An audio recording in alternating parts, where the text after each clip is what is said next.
Herkese merhaba. Bu videomda sizlere Anastasia Beverly Hills'ın en yeni paleti olan Soft Glam'la yaptığım makyajımı göstermek istiyorum.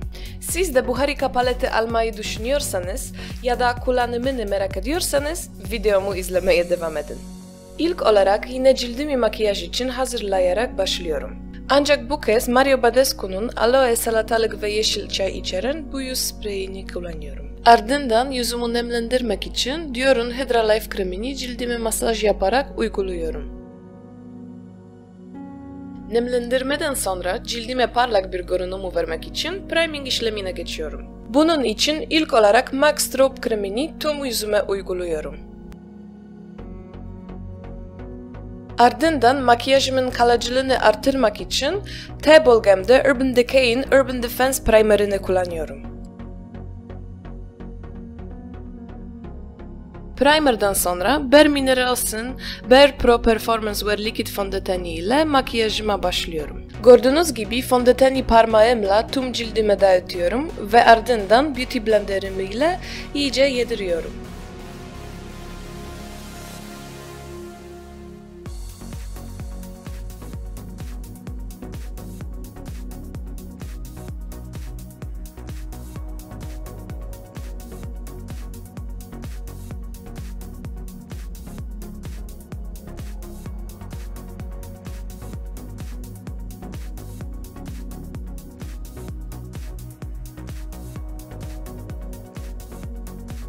Yine özellikle kapatmak istediğim noktalarım için Catrice Liquid Camouflage High Coverage kapatıcımın cildime uygun olan 20 numaralı tonu kullanıyorum.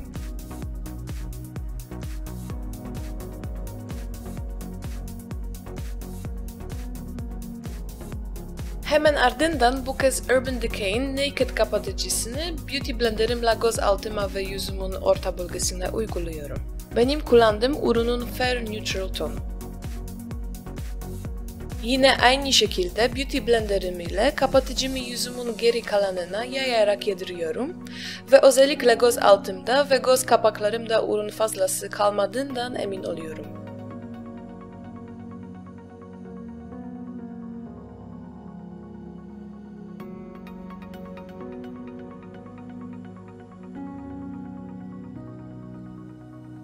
Gözaltı bölgemdeki kapatıcımı sabitlemek için Maybelline Master Fix Translucent sabitleme pudrasını kullanıyorum. Pudrayı uygulamadan önce Beauty Blender'ımla gözaltıma hafifçe bastırarak çizgilenme olmadığından emin oluyorum.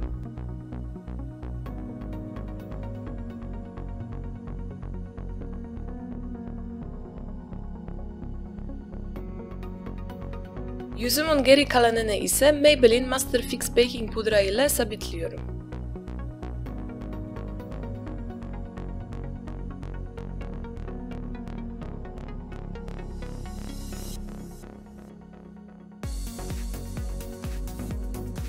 Yüz kontrolleme için tercih ettiğim ürün Make Up For Ever Artist Face Color Refill yüz pudrası. Ben bu ürün S112 tonunu kullanıyorum ve gördüğünüz gibi elmacık kemiklerimi alnıma, çene kenarlarıma ve boyunuma uyguluyorum.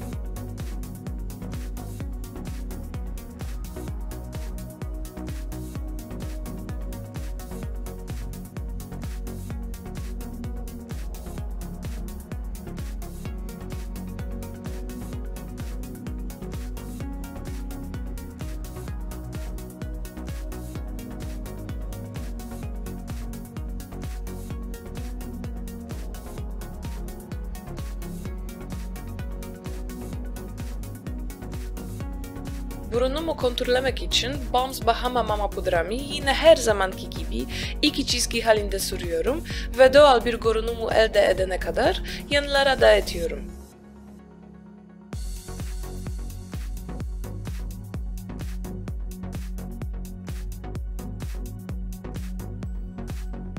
Görünümü biraz yumuşatmak için fırçamı tekrar alıyorum ve üzerinde kalan pudrayla bir kez daha üstünden geçerek çizgi kalmadığına emin oluyorum. Aydınlatma işlemi için Anastasia Beverly Hills'ın Amerikalı YouTuber Amrezi için yarattığı aydınlatıcıyı kullanıyorum.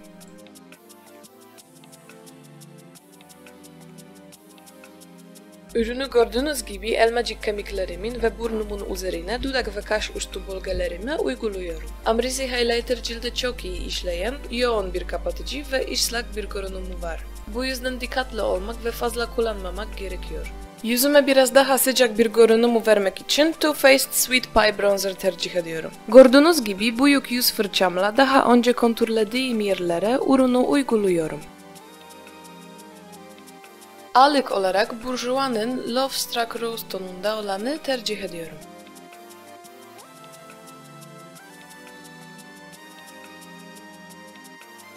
Sonra kaşlara geçiyorum. İlk olarak NYX Micro Brow Pens'in tarama fırçası tarafıyla kaşlarımı düzeltiyorum. Sonra kalemin öbür tarafıyla kaşlarımdaki seyrek yerleri yumuşak hareketlerle dolduruyorum.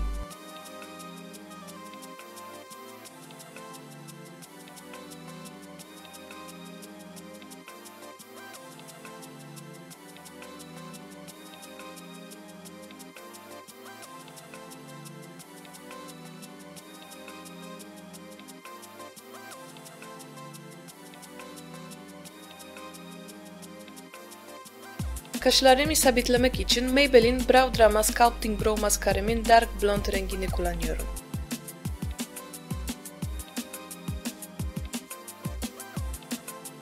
Videomun başında söylediğim gibi bugün göz makyajım için Anastasia Beverly Hills Soft Glam paleti kullanacağım. İlk olarak geçiş tonum olan Orange Soda'yı fırçamla kriz bölgeme uyguluyorum.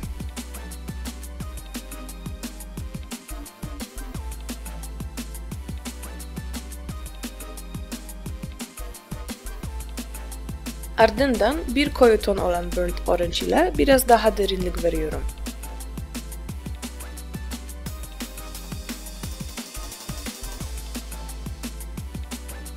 Özellikle kenarlara doğru koyuluğu artırmak için kalem fırçamla siyana tonunu diğer tonlara doğru yedirerek sürüyorum. Burada özellikle kenarları koyulaştırmamın nedeni görünüme boyut kazandırmak.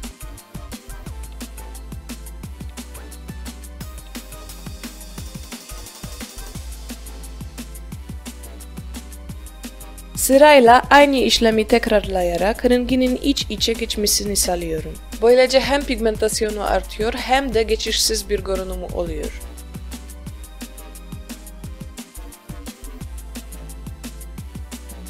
Kaş kemiği ve göz kapağımın iç köşesini aydınlatmak için de yine Amrezy aydınlatıcımı kullanıyorum. Ardından paletimin üzerindeki ışıltılı ton olan Sultry'yi sentetik fırçamla tüm göz kapağıma uyguluyorum. Gördüğünüz gibi MAC'ın Fix Plus spreyimi paletteki tonun üzerine sıkarak göz kapağıma daha iyi yapışmasını sağlıyorum. Eyeliner olarak da favorim olan Kat Von D Tattoo Liner in Trooper kullanıyorum.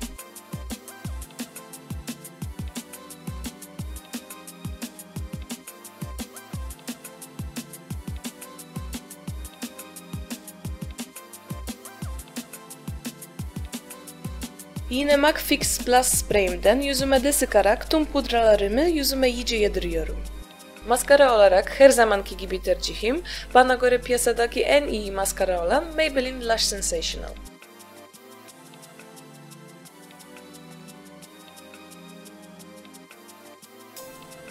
Son olarak sırada dudaklarım var. MAC'ın Edge to Edge dudak kalemi ile kenarlardan geçtikten sonra yine MAC'ın mer rengindeki rujunu kullanıyorum ve makyajımı bitiriyorum.